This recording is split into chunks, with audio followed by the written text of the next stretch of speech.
Hi, I'm Varel. My parents left me a single thing in their will, an old broken bed. No money, no property, just that. At first, I thought it was an insult, but then I found what was hidden inside, and everything changed. Turns out, the bed wasn't broken. It was a message, a warning, a key to the truth they tried to bury along with my mother's name. The law office smelled like furniture polish and stale power. Mahogany walls, deep leather chairs, everything screamed wealth, tradition, and cold judgment. I sat quietly in the corner, pretending not to notice the subtle glances, the shared smirks between old partners and firm assistants. But I noticed everything. I always did. Kalen stood near the window, perfectly tailored suit, expensive shoes, and that smug little smirk that had followed him since high school. He looked like he already owned the place, and in many ways, he probably did. The estate, the business, the legacy, all of it. Me? I was the family footnote. Garrick Miles cleared his throat. "Thank you all for being here this morning," he began, his voice as crisp as his pinstriped suit. "This reading is, of course, in accordance with the last will and testament of Thorne Vexley." He didn't look at me. No one did. I stared at my hands. I could still hear my father's voice, always talking numbers and margins, and my mother's voice, softer, but never loud enough to matter. I never measured up, not to their standards. Not to Kalen. The lawyer's words bled into one another until I heard my name. To Varel Vexley. Garrick paused, shifting awkwardly in his chair. "Our daughter, we leave the antique shaker bed currently stored in the attic." That was it. A bed. A busted, unused piece of furniture shoved into the dark corners of a house I wasn't even welcome in anymore. I blinked. "I'm sorry, what?" Garrick cleared his throat again. "The bed. Your mother, Elira, had expressed that it held personal value." Kalen let out a low chuckle. "Guess someone's sleeping alone forever, huh?" Laughter rippled softly around the room, as if cruelty was some kind of sport. Garrick glanced at me, then away. His face flushed, but he said nothing. I didn't. I wouldn't. Not yet. After the reading, Kalen caught me in the hallway. "Don't take it personally, sis," he said, clapping a hand on my shoulder like we were still in some childhood game. "Dad always said you had a knack for antiques. Guess he thought you'd appreciate junk." "Don't touch me," I muttered, stepping out from under his hand. He raised both eyebrows, feigning innocence. "Come on, you're still part of the family. Maybe we'll find you a spot at the foundation. Receptionist? Archivist? Something with less pressure." I walked away without another word. If I'd stayed, I might have screamed. By nightfall, I was back in my apartment. 2-bedroom, 3rd floor, nothing fancy but mine. The bed had already been delivered. It sat in the center of my living room, wrapped in moving blankets, looking even older than I remembered. Thick, carved wood, worn varnish, cracked at the joints. A metaphor, maybe. I stood there staring at it for a long time. Then I noticed the markings. Not just scratches or time-worn dings. Symbols. Deliberate carvings etched under the headboard. Shapes too regular to be random. I leaned in, running my fingers along one of the grooves. There was a knock at my window. My body froze. I turned slowly, heart slamming in my chest. Outside, parked across the street, a black SUV idled, engine humming low like a threat. I couldn't make out the driver, but the timing wasn't a coincidence. I walked to the window, pulled the blinds. My phone buzzed a moment later. Unknown number. "You don't know what you're sleeping on. Walk away." My stomach twisted. I tried calling back, straight to voicemail. I scrolled through my recent messages. Nothing from Kalen, but I knew his games. This was his way of telling me to stay in my lane. A text from my neighbor popped up next. Jane, 2B. "Hey, just FYI. Think someone was trying your door earlier? Creep me out. Be safe." I checked the locks, all 3. Deadbolt, chain, slide bar. Then I pulled the blankets off the bed completely and dropped to the floor, inspecting the legs, the slats underneath. One of the supports didn't match. Lighter wood, poorly repaired, not my father's style, not my mother's either. I sat back on my heels, staring at the broken frame. This wasn't a keepsake, it was a message. They gave me a broken bed, but something about it didn't feel accidental. My mother never did anything without meaning. And my father? He never left anything unless it was worthless or dangerous. I lay in bed that night, not even bothering to move the antique to the other room. I stared at it through the dark, heart pounding, every creak in the hallway turning my blood to ice. They thought they could humiliate me into silence, but they gave me something they were afraid of. I didn't sleep. I lay there on the couch, blanket draped across my legs, eyes fixed on that damn bed. The wood grain seemed to move in the dark, like something inside it was breathing. That SUV never came back, but I kept checking the window anyway. And the text. I couldn't get it out of my head. You don't know what you're sleeping on. Walk away. Walk away from what? I wasn't the paranoid type. I restored centuries-old tapestries for a living. Attention to detail was my job. And right now, my gut was telling me that bed wasn't just a slap in the face. It was a setup, a warning, or a clue. Kalen. It had to be him. He always played power games, but this felt different, calculated. Like he knew I'd find something, maybe hoped I'd miss it. That wasn't just a threat, it was a leash. And I don't do leashes. I sat up and turned on the lamp, its yellow glow spilling across the room. My tools were in the hallway closet. Dental picks, soft brushes, angled blades. I grabbed the smallest one and kneeled beside the bed. I ran my fingers along the frame again, this time slower. There, near the base of the headboard. A hairline seam, smooth and too perfect. You wouldn't notice unless you were looking for it. I pressed gently. Nothing. I angled the blade in and pried. A small click. I paused. My breath hitched, not in fear, but in anticipation. The panel gave way with a soft creak, revealing a narrow compartment, barely the size of a shoebox. Inside, a tightly rolled bundle wrapped in parchment.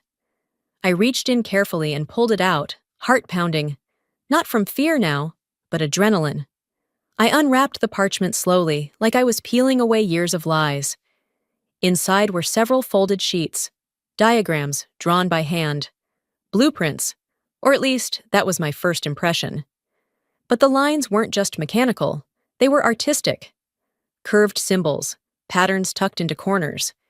It wasn't just engineering, it was coded. One slip of paper fluttered loose. At the bottom corner, 3 initials in ink, E.V., Elira Vexley. My mother. My throat tightened. For a moment, the room fell silent. I forgot about Kalen. I forgot about the inheritance, the SUV, even the humiliation at the will reading.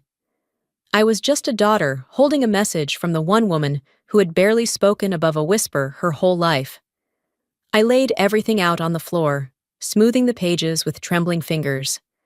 There were layers, designs of mechanical parts overlaid with symbols I hadn't seen since graduate school. Hidden geometry, optical illusions, stenography maybe. My mother hadn't just been collecting antiques. She'd been encoding something inside one. They thought it was junk, I whispered, but they never looked.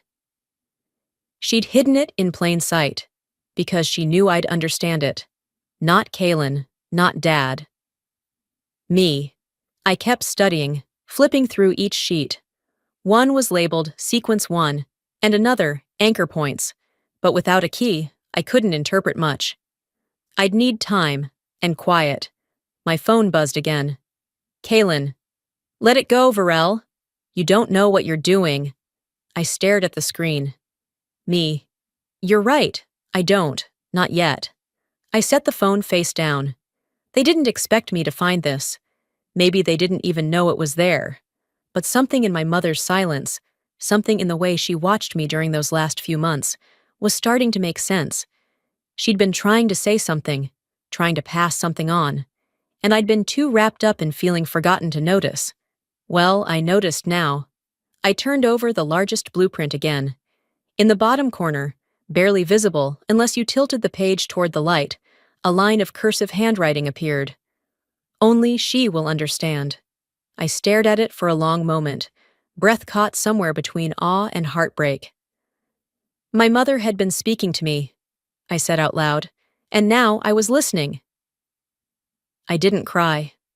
I thought I would, should, but instead, I just sat there on the hardwood floor, blueprint spread across my knees, chest so tight it hurt to breathe. There were too many emotions, layered like the lines on that drawing.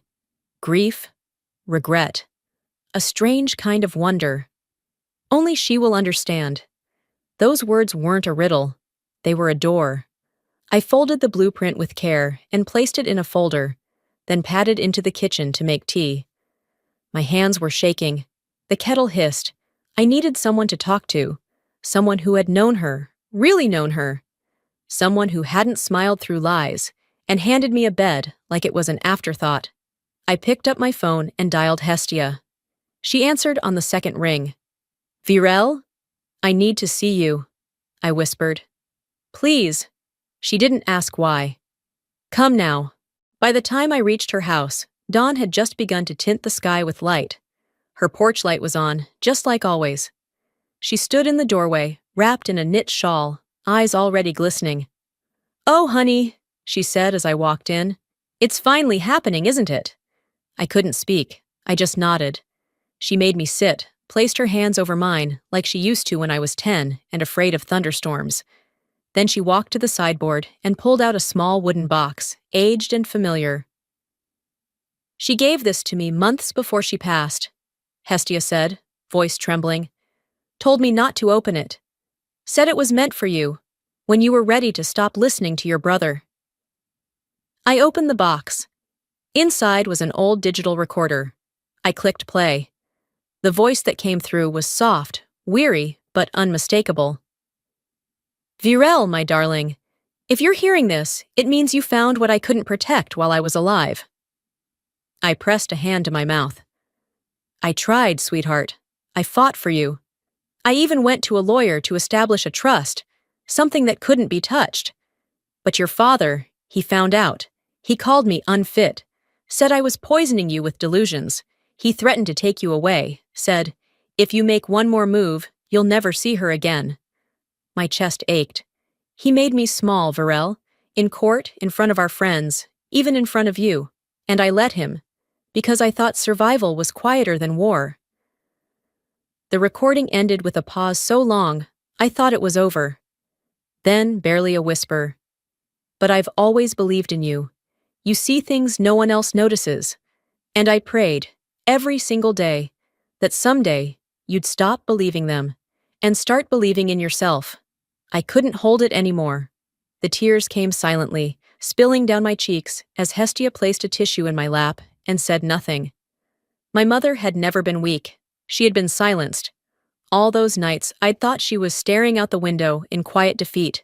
She was planning, hiding, waiting. And I had hated her for giving up. But she never did. Not really. Hestia pulled me into a hug, and for the first time in years, I let myself be held like a child. "They never deserved her," I said against her shoulder. "No, they didn't," Hestia replied, but she made sure they'd never forget her. I left the house an hour later, sun fully risen, birds beginning their endless chatter across the Providence rooftops. I felt heavier than before, but also somehow steadier. As I pulled into my apartment parking lot, a black envelope sat tucked beneath my windshield wiper. Inside, a single line scrawled in block letters. "You're walking into something you don't understand. Turn back." I looked up, scanning the quiet street. Then I laughed. "Quiet, bitter, final. They keep warning me," I muttered, "but the only thing I don't understand is how they thought I'd stay quiet." 2 days passed. I barely left the apartment except to pick up supplies. Extra batteries, a burner phone, tools from my studio. I kept the blinds shut.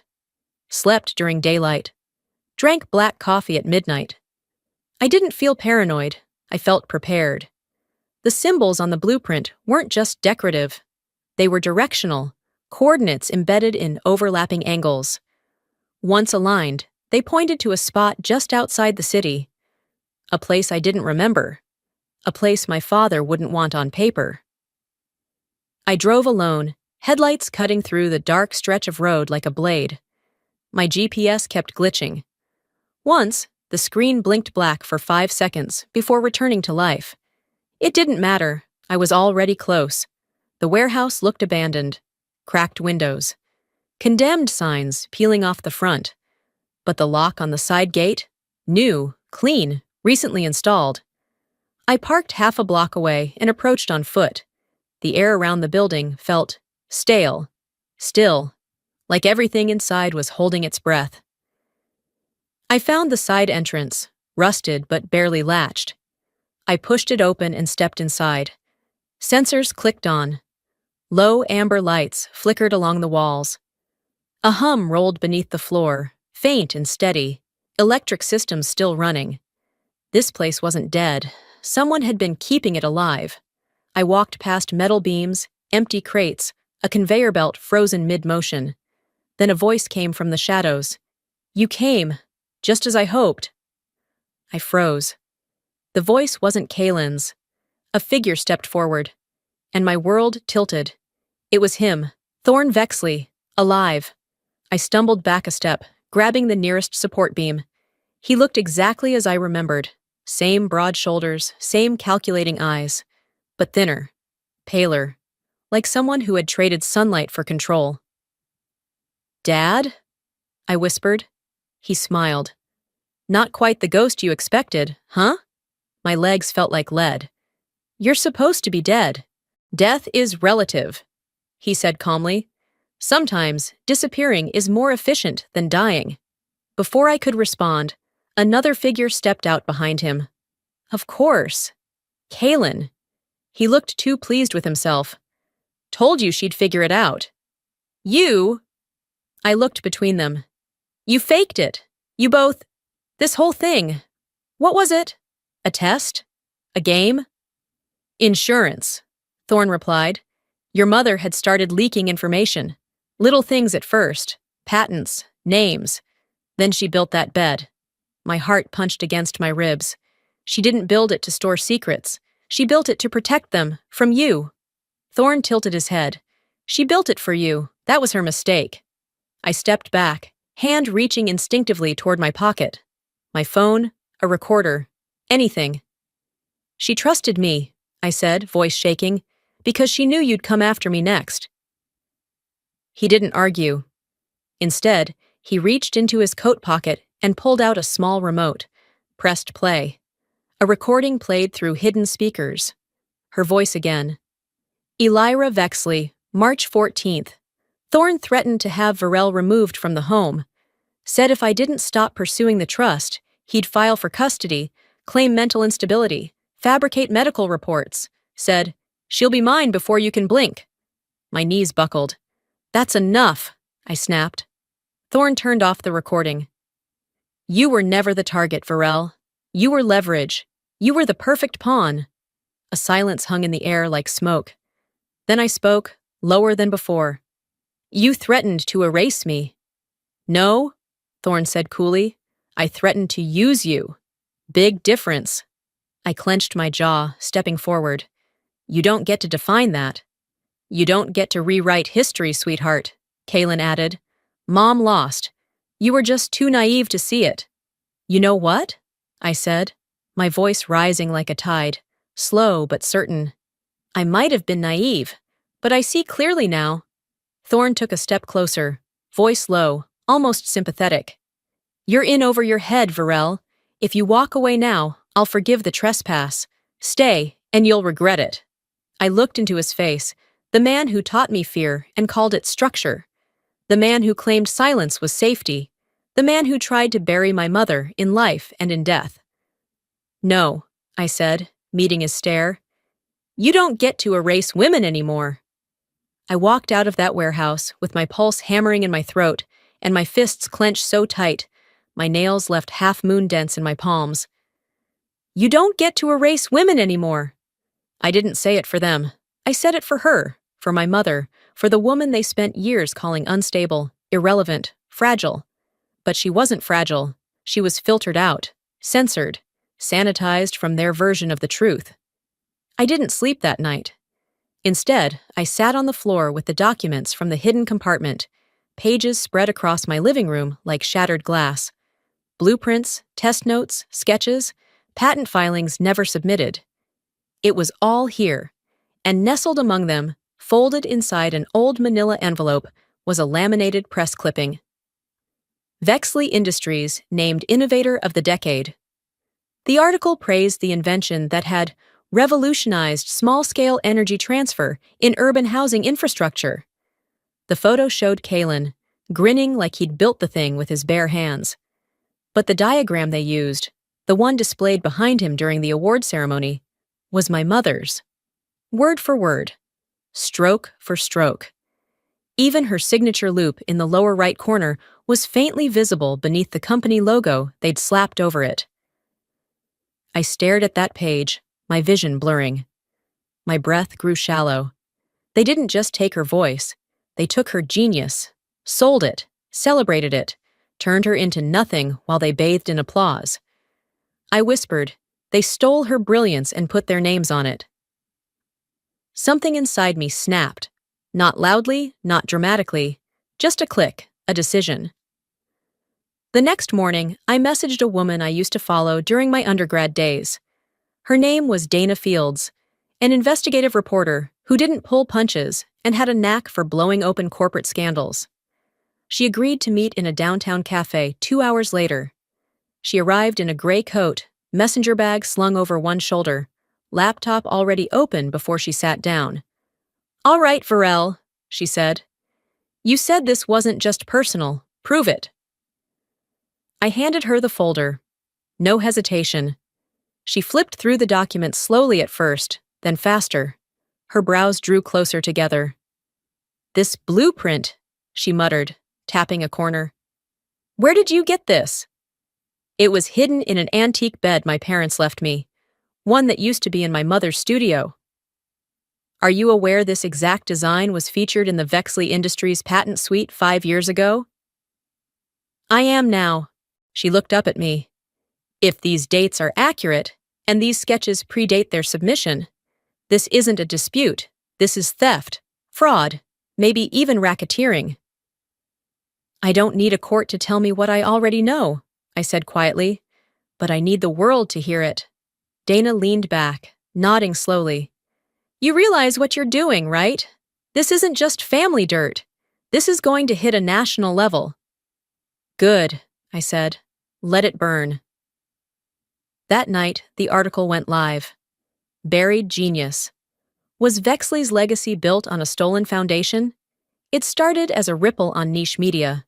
Within 2 hours, it was trending. Major outlets picked it up. My inbox exploded. Some of it support, much of it venom.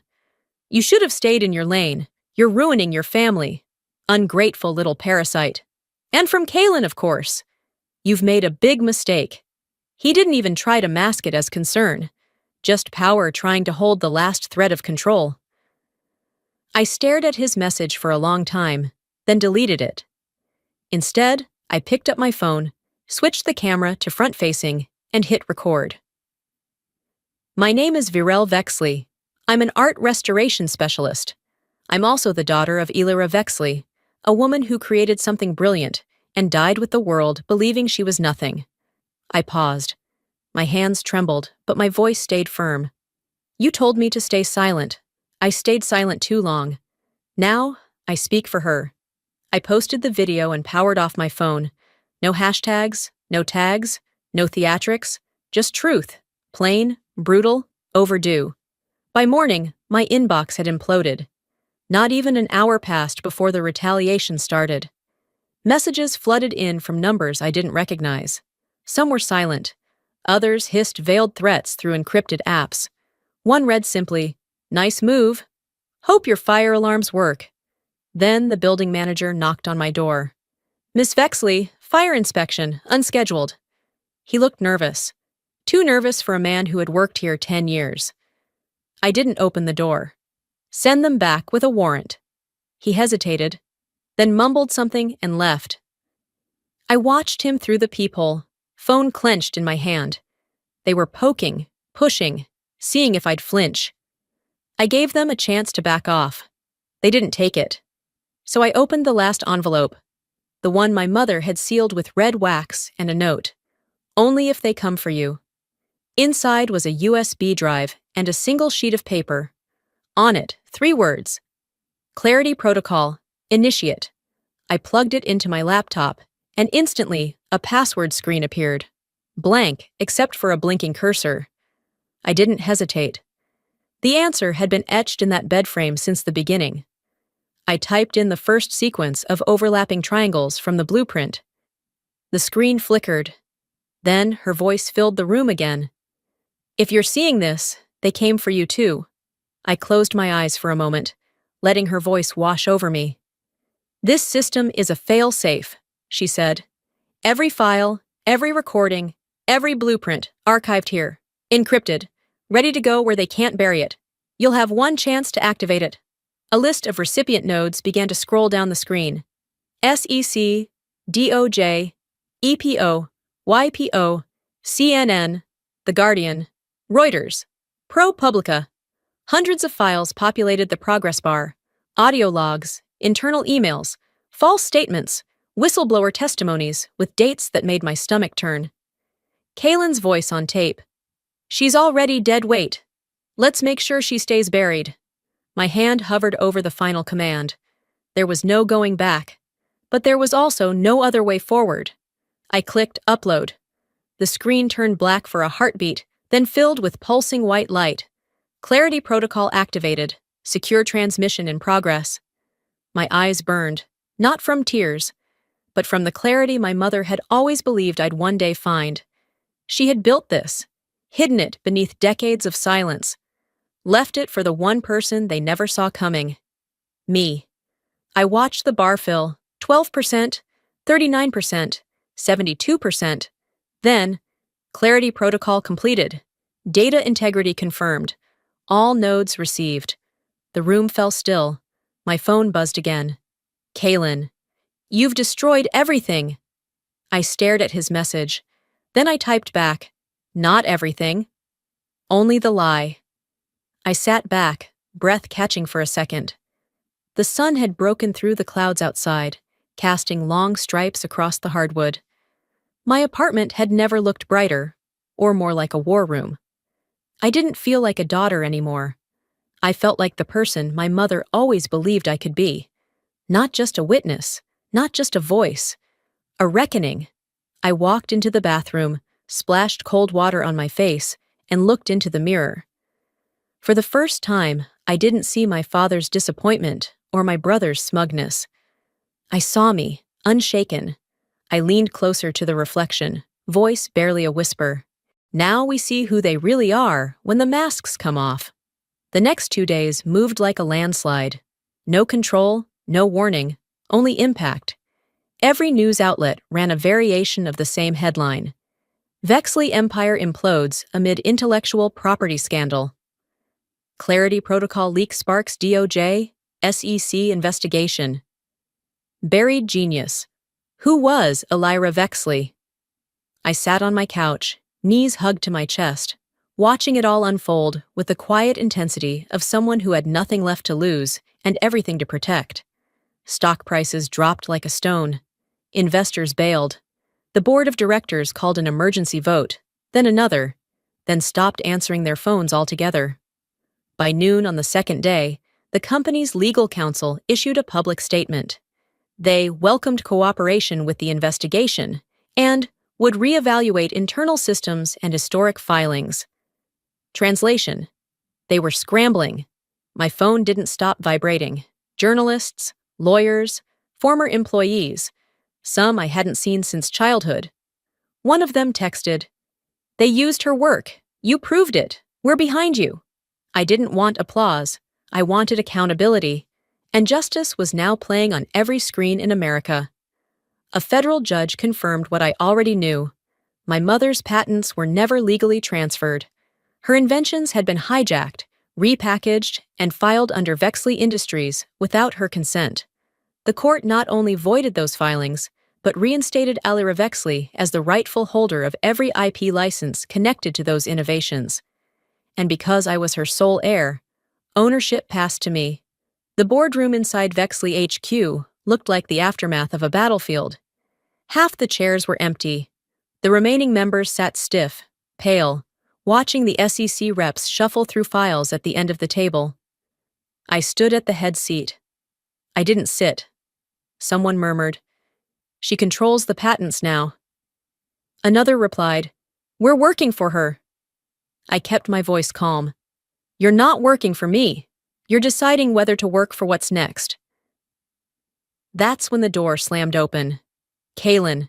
His face was crimson, jaw clenched tight enough to snap. "You think you've won?" he spat. "You just blew up our legacy. You destroyed everything Dad built." "No," I said coolly. "You did that yourselves. I just turned on the lights." He turned to the board. "She's unstable. You all know this. This whole mess. She doesn't have the temperament to run anything." Silence. Then one board member, an older man with tired eyes, looked him square in the face. "Kalen, you forged documents and buried your own mother's name. You lost the right to call anyone unstable." Even security stepped forward when Kalen raised his voice again. "I will not be erased," he barked. "Not by her, not by anyone." "You erased her first," I replied. "And now everyone knows it." He stormed out. I didn't watch him leave. Instead, I turned to the table. "I'm not here to clean up your image," I said. "I'm here to make sure this company becomes what it pretended to be." No one challenged me. Later that evening, I stepped into what used to be my mother's private lab. Cleaned, restored, humming with low light and new purpose. It was quiet, but not empty. Her presence lived in every blueprint still tacked to the wall, every prototype lined with careful hands. I walked to the far end of the room, where a photograph of her had been boxed away years ago. I placed it on the center of the desk. She was smiling in it. The real kind. Proud. Peaceful. "They built this empire with stolen dreams," I whispered. "Now it belongs to the woman they erased." It had been a week. 7 quiet days since the board fell silent. Since Kalen vanished from the building, and the lawyers stopped circling like vultures. Since the press shifted their attention to the next scandal and left my mother's face, finally, framed in truth. But my chest still ached. I wandered the restored lab slowly, fingertips grazing the edge of her desk, the metal edge of a prototype, the faded ink of her handwritten formulas. It wasn't just equipment. It was her story, pressed into paper and wires. I won the battle, but I still lost her. No court ruling could give me back the time we should have had. No headline could undo the nights I spent wondering if she'd ever truly loved me, or if I had just been a reminder of everything she'd lost. That doubt had always haunted me, until Hestia called. She met me outside the old apartment she now shared with her daughter. Her hands were gentler than I remembered, her voice lower, weathered.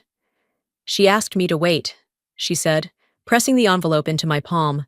"Until the storm passed, until you were ready." The envelope was cream-colored, heavy. My name written in long, curved strokes I knew by heart. Virel. I didn't open it there. I waited until I got home, locked the door, sat in silence, and let my fingers tremble just once before tearing it open. The letter smelled faintly of lavender. "My darling girl, if you're holding this, then you've done more than I ever could. You didn't just survive them, you saw through them, and you chose something better. I didn't leave you the company, or the money, or the approval you deserved. I left you something stronger. The truth." I stopped reading, breathing through the pressure building behind my eyes. "I know I failed you in ways you won't always be able to name. I let them silence me because I thought I was protecting you. But maybe I was also afraid.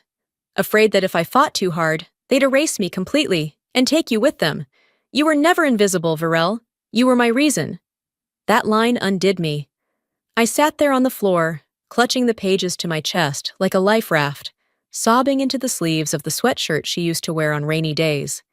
It smelled like dust now, but in that moment, it felt like her arms. The rest of the letter wasn't about the company. It wasn't about patents or revenge or strategy. It was about motherhood and the kind of love that survives even the cruelest kinds of silence. By the time I folded it and slid it into a frame, the world felt a little different. Not quieter, not easier, but honest. 2 days later, I received a single email from Kaylin. "You win, I'm sorry." No signature, no attachments, no blame. I didn't reply. Instead, I submitted paperwork to create the Elira Vexley Foundation, a memorial scholarship for women in invention and design. Full ride. No legacy names required.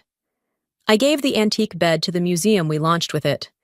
Visitors walk past it now, not as a symbol of rejection, but as the blueprint of a truth that outlived its burial. In my new office, formerly hers, I kept it simple. White walls, her painting, my tools, and her letter sitting framed beside my monitor. Not hidden anymore. Not encrypted.